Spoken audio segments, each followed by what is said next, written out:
Hello, Blazer fans, Blazers Edge readers. Welcome to another Blazers Edge videocast. I'm Sam Tongue along with Dave Deckard here to break down Game 4, also an opportunity to look ahead at Game 5 as the Trailblazers finally get a victory in this Round 2 series against the San Antonio Spurs in that Game 4. And, Dave, Trailblazers, an 11-point victory, 103-92, the final score there. Couple key notes that we'll certainly be talking about sprinkled in throughout this. Probably could have been closer to a 20-point win had it not been for the bench really having difficulty at the end of that game. And additionally, LaMarcus Aldridge only had to play 32 minutes in that Game 4. So that might actually turn out really to be a big help for the Trailblazers as they move into Game 5. But first, Dave, I wanted to ask you, obviously games 1 through 3 were really a struggle for the Trailblazers. What did you see that was different in Game 4 than what you saw in games 1 through 3? Well, really, a battle of two defenses, wasn't it? On one end, the Blazers put Nicola Batum on Tony Parker from the get-go, which is an adjustment that worked fairly well in the latter part of Game 3, and they went with from the opening tip. Also, finally, LaMarcus Aldridge onto Tim Duncan instead of putting him on Tiago Splitter. What difference does that make? Well, the Spurs were able to hide Splitter. They don't really use him offensively except to rebound. So putting Aldridge on him means Aldridge is drawn off kind of to the side out of the middle of the defensive play until it's time to rebound, and then Splitter technically has an advantage over LaMarcus in that department, so really you were wasting LaMarcus. Meanwhile, Robin Lopez is put into the thick of the defense where he gets stuck halfway between the rim and Tim Duncan's jump shot, and also has to think about going out and hedging on screens and what have you, none of which he can deal with. So the guy who should be only rebounding was right in the middle of the defense, whereas the guy you want in the middle because he's more mobile and matches up pretty well with Duncan was off to the side. When they switched that around, I think it made a huge difference in terms of what the Blazers were able to do against the more mobile units that the Spurs had. Also, it helped them on the defensive boards. Similar story on the other end. The Spurs went with their same old defensive lineup that had worked, but LaMarcus Aldridge made a couple of shots, looked way more confident, took advantage of what the defense gave him instead of trying to pound it in ISO set after ISO set. And what happened was the Spurs couldn't contain him. That opened up a little room for Lillard. Damian Lillard couldn't be contained either. That opened up all the room for everybody else, and all of a sudden San Antonio is scrambling in Game 4, whereas the Blazers had been scrambling in Games 1 through 3. And like we said at the very beginning, the team that scrambles first is going to lose the game. And in this case, it was San Antonio. So defense really played a key part on both ends of the floor. The Blazers worked, San Antonio didn't. Really, Dave, the overarching theme for this whole thing is the Blazers, at the end of the day, just mucked the game up. They made it not very pretty. They made it, much more of a transition game. We saw that with Will Barton on a number of occasions. They tried to, I think that what we've been talking about for the last couple of games, they did a really nice job of mixing up what they were doing on offense. Sometimes they were going to that isolation set to Aldridge. Sometimes there was a little bit more of that pick and pop. We saw Damian Lillard, who everyone's been screaming at him to just drive past whoever's guarding him. This is really the first game that we saw that from him. So I think that, to me, that seemed like kind of the overarching part of it.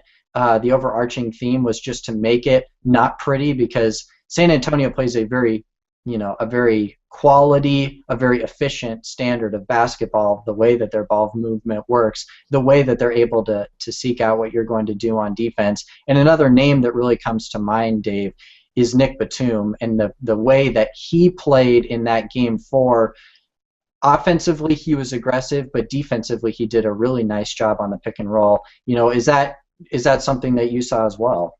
Oh, absolutely. And Batum was all over the place. And look what happened. When you cancel out Splitter on the offensive boards with Lopez, now that puts the pressure on other people to perform for rebounding for Portland. And Batum stepped up. 12 defensive rebounds. That's an enormous number. But look again, he's not on Kawhi Leonard now. Before, when those two were matched up, Batum was doing everything he can to keep Leonard off of the boards. But he doesn't have to worry about Tony Parker. So he can just go in and grab those rebounds, because you know Parker isn't. All Parker's going to do when the shot goes up is run back on defense. Batum is left free. Wes Matthews also gets to body up against Leonard, which Leonard outsizes him a little bit, but Matthews prefers that physical game.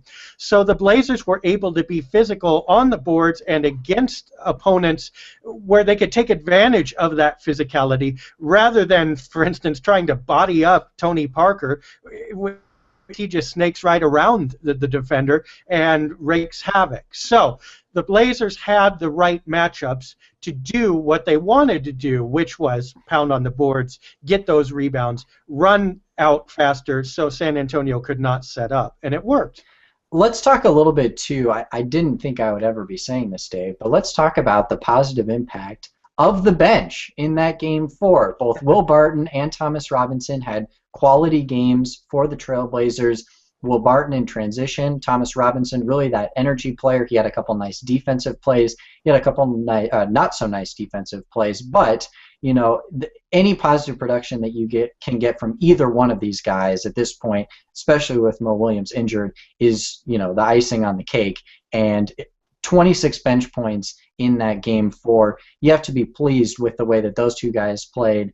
Especially considering one of them really hasn't been in the rotation for the entire second half of the season until the last two games.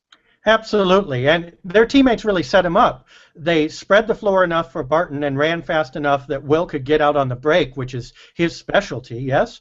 And then Robinson got to use up all 5 of his fouls. Didn't matter. It was an elimination game. Who cares if he fouls out? And Robinson is going to use his fouls well. There will be none of this ticky-tack, oh, I scraped you on the arm and you got the layup anyway. He was throwing people around, trying to get rebounds and trying to stop shots, which you absolutely love in this case. Those 5 fouls don't hurt you nearly as much as his rebounding production, but also his physical intimidation, making the Spurs look over their shoulders a little bit, helps you.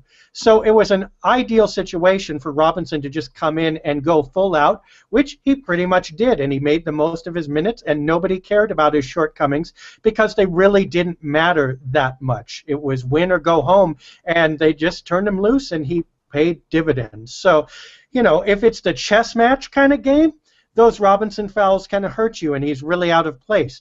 But this was really more of the run, hit, make life confusing for the Spurs. Robinson will flourish. Couple things. First, if you haven't already read Ben's recap of Game 4, the press report, and you haven't heard the comments from Will Barton on being a trending topic on Twitter, you absolutely need to, because it's awesome. The second part of that, Dave, you talk about Thomas Robinson. One thing that we do know, and I really do believe it is a skill in the NBA, is being able to catch the ball, being able to, in traffic, claim the basketball. And it seemed like when you start to get this more bump and grind, you start to get this more not as nice to watch type game, the ball's rolling on the floor. Sometimes guys aren't making passes that are all that great. And you really saw, I think there were a couple times where Robinson was underneath the basket, the ball sort of rolls over to him at his size to be able to just grab it and finish it as quickly as he does. It's a real skill. And I thought that skill, we may have not seen it in the first couple of games, but just that little piece, I really do think made quite a large impact, especially considering, at certain points in the game, San Antonio is just hanging around. And sometimes if you're Portland and you're not playing well, you sort of need to hang around too. And I thought that Robinson did a nice job of that. Yeah, somebody actually asked me, and I didn't run the question, but if I were giving a pregame speech to the Blazers in front of Game 4, what would I say? I thought about it a little bit. Didn't have time to answer it on site, but basically, in a nutshell, it would be this. Look, San Antonio is going to go out there at the beginning of the game and tell the referees, we want that basket to start with, because that's their right as the road team. Nuh-uh, that won't fly. both of those rims belong to you tonight, and you cannot let San Antonio have either of them, nor 1 inch of space on either end of the court. This floor is yours, and you have to keep it yours if you want to win. Thomas Robinson embodies that. He does not give a flying fig which end of the court he's on, who he's up against. He doesn't even know he's got blinders on. That ball is his, baby. And that's exactly, on this night, the attitude that the Blazers needed. So Robinson was the perfect guy for them in that situation. And again, the bonuses that he brought and the change in attitude that he gave this team, especially the bench unit, so outweighed his flaws on this night as to make him pretty much the perfect player to put in there. Ironically, sometimes those blinders not only include the opponent, but his team as well, as we've seen a couple of. Which it needed to. It needed to, Sam, because you know what? The rest of his team were playing like limp rags the rest of this series. We wrote about it the day before Game 4. Where is the swagger? Where is the desire? Where is the who cares attitude? This is mine and I'm taking it. They had none of that.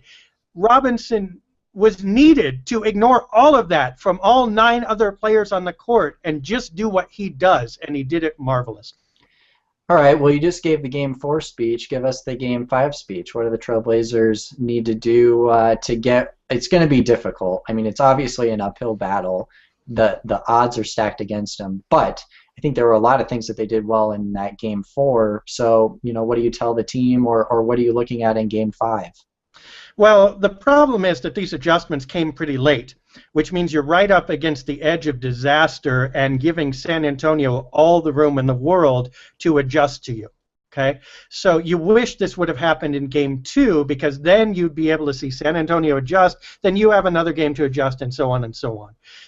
In this case, you have to come out playing, I think, with the same basic game plan that you had in Game 3, and make the Spurs, or I'm sorry, Game 4, and make the Spurs try to beat that. But you have to be aware they're not going to take it lying down. They're going to play harder. They're going to adjust over again and change their offense in order to match your new matchups. You have to confuse that before it happens, because you don't have time to readjust anymore.